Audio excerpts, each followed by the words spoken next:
Hello, this is Susan Sobran. I'm here to talk to you today about my NAEP research on the impact of modes of instruction and classroom activities on the 2019 NAEP 8th grade science assessment. So the ubiquity of one-to-one technology initiatives and the continued emphasis on integrating technology in the classroom has transformed searching the internet for information from an occasional really intriguing classroom activity into a less intriguing routine task. And the complexity of this is hidden by sophisticated algorithmic frameworks which presume to know the intent of the researcher based on their previous searches. The internet has really evolved into a kind of a dynamic space where educators and learners both can gain new knowledge on a daily basis. However, students really have a difficult time finding good answers to ill-structured questions using online resources. They need opportunities to practice critical thinking and scientific questioning. So the purpose of this study is to examine teacher and student views regarding the development of online research skills. Searching for information online is a crucial skill. They need to master it. Previous studies have indicated students across various age groups often struggle to find and efficiently gather information online. The fact that search engines fulfill a role as a surrogate expert means that students must be able to discern relevant search results. They need to evaluate the validity and reliability of those results and be aware of potential bias that arrives from filter bubbles. None of these are innate skills, and there's not a lot of information out there about how teachers can help students navigate the vast amounts of knowledge to find solutions to specific questions. For instance, how much time should be spent on these activities? What types of activities or scaffolds are effective? And with what frequency should they be offered? Further investigation of the topic brought to light several key ideas. First, pitfalls that can occur online. Online information can foster misconceptions. Important information can be missed simply because there's not enough domain knowledge. Results can be skewed by filter bubbles. Maybe it's just too high of a comprehension level for the students to understand. All of those are pitfalls to online searching. Second, much of the research shows that scaffolding, that structured guidance is necessary. Students don't know how to write good queries. They don't know enough domain knowledge to help them discern what's good information and what's not. They need to be able to sift out irrelevant information that doesn't apply. And so all of these things, building domain knowledge, writing queries, all require some significant scaffolding. Moderation is also important. Inquiry-based teaching, according to Chang et al. In 2017, has a very weak relationship with attainment in science. Any positive effects are combined to moderate levels of inquiry, combined with high levels of guidance, as suggested with scaffolding. Another kind of concerning result that I came across in this preliminary research was that strategies like questioning, locating information, critically evaluating, synthesizing, communicating information can be scaffolded, but the improvements are not lasting. So even though a student might be able to do it immediately after the information is scaffolded, they could do it today. They might not be able to do it next week or next month. So these scaffolds need to be repeated continuously and often so that students can make these habitual skills. Finally, overload. Cognitive load theory says that working memory can only process so much information. Students can easily be overwhelmed by the vast amount of resources out there, and so cognitive overload can be a real problem for students who are asked to go out there and look for information online. So inquiry learning combined with STEM practices and with online research really do complement one another.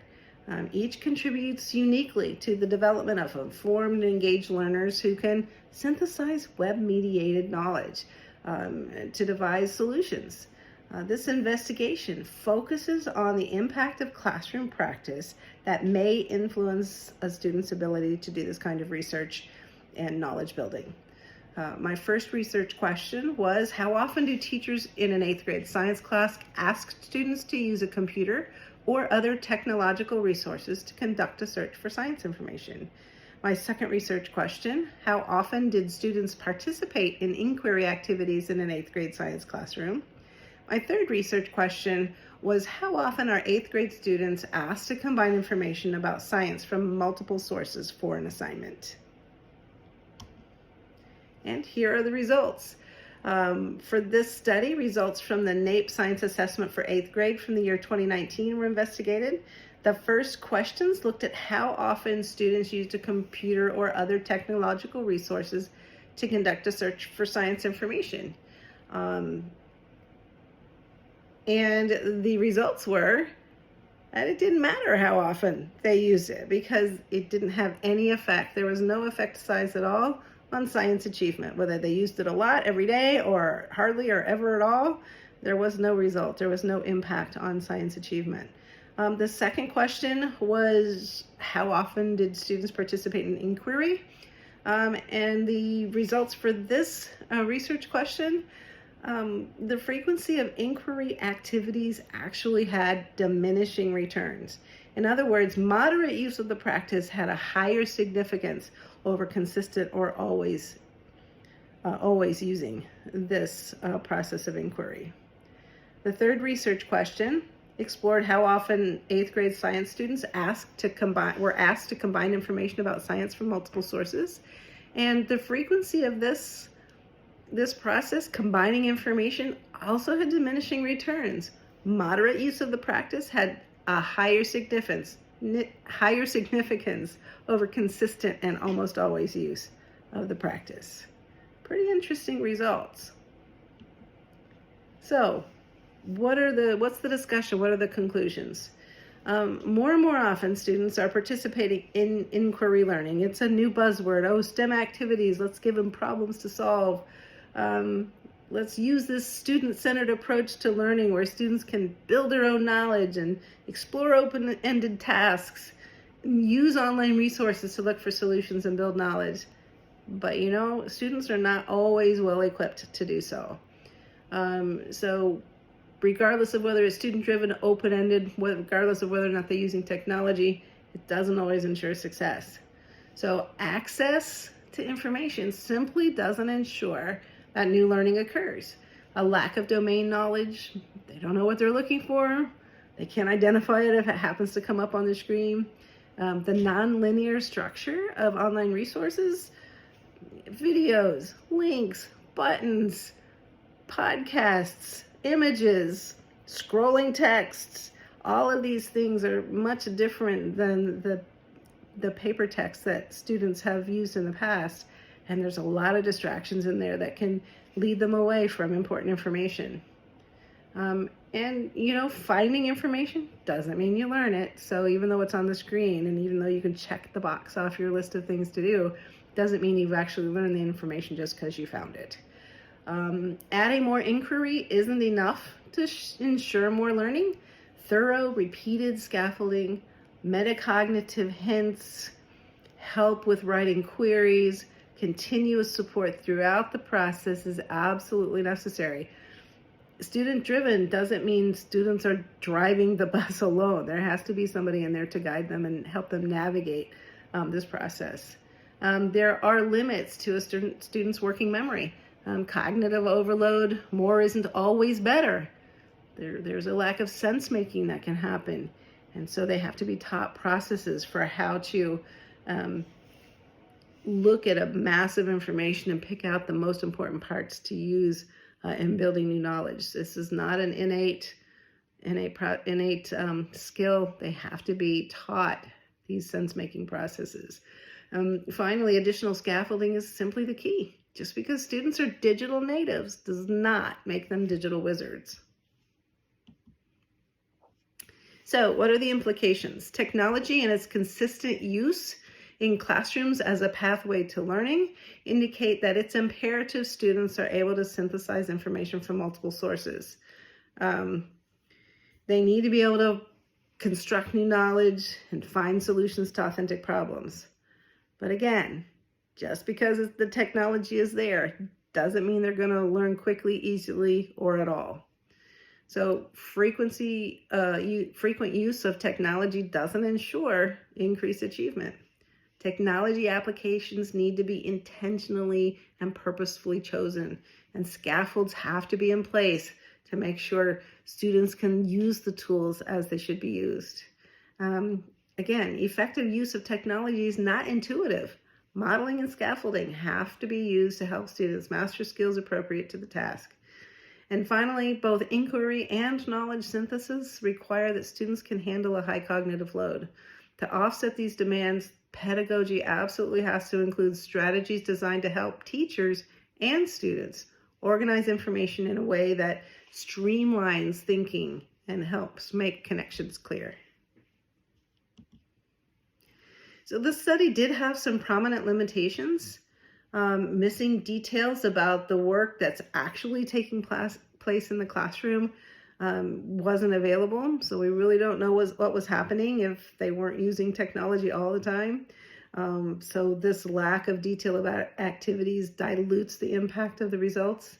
The idea that less frequent inquiry or less frequent attempts to combine information from multiple sources had better results. And the suggestion that, well, they must have done more scaffolding, that's an assumption. We don't know what they did with that extra time. Perhaps the teacher simply spent more time on traditional practices, which actually could have served as a kind of scaffolding. But it's not clear, what was happening in the times when they weren't using inquiry or when they weren't combining information from multiple sources. We don't know. There wasn't enough information. Finally, geography can also play a part. What part of the country are the students in?